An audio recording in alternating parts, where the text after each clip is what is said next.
The next part is uses of phenol. So they have given you few uses. जैसे its phenol is used in dyes, manufacturing, plastics, explosives. They are also used in various large numbers of drugs, materials. Antiseptics में भी use होते हैं in different forms of soap, washing, surgical instruments also, in perfumes also.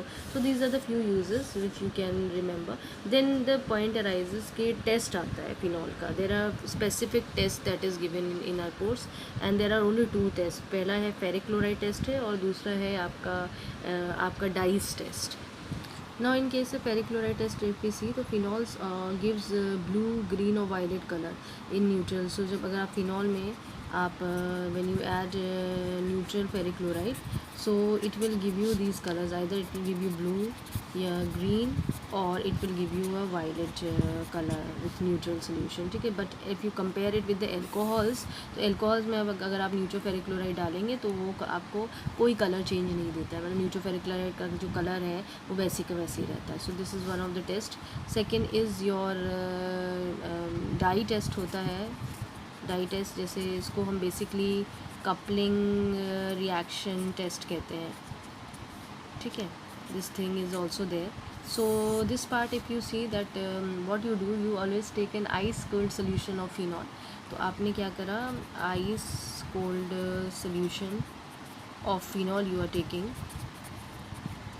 and in that you are adding cold ice cold, उसमें भी ice cold solution of benzene diazonium chloride. ठीक है. You are adding this thing. So what does it gives, it ये तुम्हें देगा एक bright yellow, then orange या फिर रेड कलर डाई. ठीक है. It will give you this thing. Basically ये जो डाई होती है ना, इसको हम कहते हैं एजो डाई. तो बेसिकली ये डाई टेस्ट होता है. डाई टेस्ट भी कह सकते हो, इसको कह सकते हो एजो डाई टेस्ट होता है. ये बेसिकली यही है इसका. और वैसे कपलिंग रिएक्शन टेस्ट होती है. तो आप अगर लिखोगे तो आप लिखोगे एजो डाई टेस्ट. राइट. ये बेसिकली देखो, अगर हम देखो इसका, तो ये जो आपका डायजोनियम सॉल्ट होता है, ठीक है, वो आप पहले भी देख चुके हो. आपका मालूम है कि एन है, यहाँ ट्रिपल बॉन्ड एन लगेगा, एन. ठीक है. सी एल इस पर नेगेटिव है और इस पर पॉजिटिव है. Now what happen, it's reacts with the phenol. Phenol को थोड़ा सा इलेबरेट कर देते हैं. फिनॉल आपने अलग अभी तक ऐसे देखा है फिनॉल. ठीक है. This way you have seen. अब इसको हमने उल्टा यहाँ से लिख दिया है. तो इधर एच है और यहाँ पे आपकी बेंजीन रिंग बनेगी और ये ओ एच है आपका. ठीक है. अब आपने ये पूरा ये रिएक्शन जो होता है वो एल्कलाइन मीडियम में टेक्स प्लेस होता है और साथ में टेम्परेचर जो चाहिए होता है 273 से लेकर 278 kelvin. This way it's carry up. ठीक.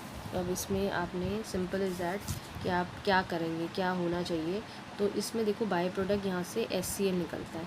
बाकी जो चीज़ें उसको एज इट इज़ जोड़ दो. How you can add it. आप एक आपकी बेंजीन रिंग है, एन है, आपने डबल बॉन्ड लगाया है एन, क्योंकि बैलेंसिंग करना ज़रूरी है. फिर ये बेंजीन रिंग आपने बनाई है और यहाँ पे आपका OH है, HCl है. तो दिस वे इज़ योर ये एजो डाई आपकी बन गई. ठीक है. और ये पैरा पोजीशन पे अटैच्ड है. अगर हम ध्यान देखो, यहाँ देखो, ये मैंने यहाँ बनाया था तो यहाँ से अटैचमेंट हो रहा है. तो ये पैरा पोजीशन ही हुई ना, तो इसका नाम क्या हो जाएगा, पैरा हाइड्रोक्सी एजो बेंजीन. ठीक है. तो यहाँ क्या हुआ, पैरा हाइड्रोक्सी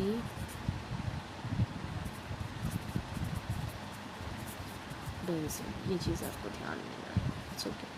ये आपकी कंडीशंस हैं जो आपको लेके चलना है. ये कपलिंग रिएक्शन है. So I think we have cover up this chapter.